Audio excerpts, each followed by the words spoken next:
கன்னி கவர்ச்சிகரமானது. It's so attractive. பயங்கர அட்ராக்டிவா இருக்கும். எல்லாருக்கும் தெரிஞ்ச சம்பவம் ஆதியாகமம் 3:6-7 இருக்கும். எடுக்கணும் அவசியம் இல்லை. எல்லாருக்கும் தெரிஞ்ச சம்பவம்.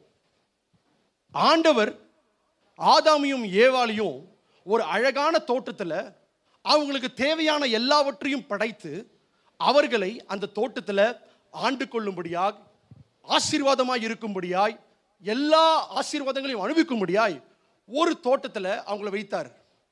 வைத்த தேவன் ஒரு அழகான கட்டளையை கொடுக்கிறாரு. நீங்க இந்த உலகத்தில் இருக்கிற எல்லா காரியத்தையும் நீங்க செய்யலாம், இந்த தோட்டத்தில் இருக்கிற எல்லாத்தையும் நீங்க அனுபவிக்கலாம். ஆனா நீங்க ஒண்ணு செய்யக்கூடாது.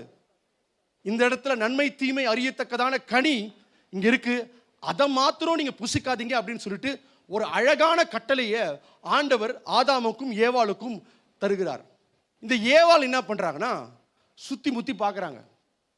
எல்லா பழமும் இருக்கு, எல்லாத்தையும் ஆண்டு கொள்கிறார்கள், எல்லாத்தையும் சுதந்திரித்துக் கொள்கிறார்கள், எல்லா ஆசீர்வாதமும் இருக்காங்க.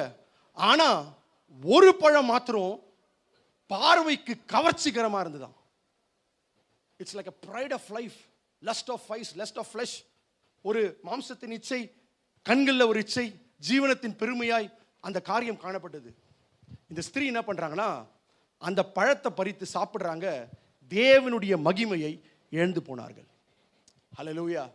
அதனால தான் சொன்னேன், இந்த கன்னி எப்படிப்பட்ட ஒரு கன்னியா இருக்கிறதுனா கவர்ச்சிகரமானது. எத்தனை பேர் அதை விசுவாசிக்கிறீங்க?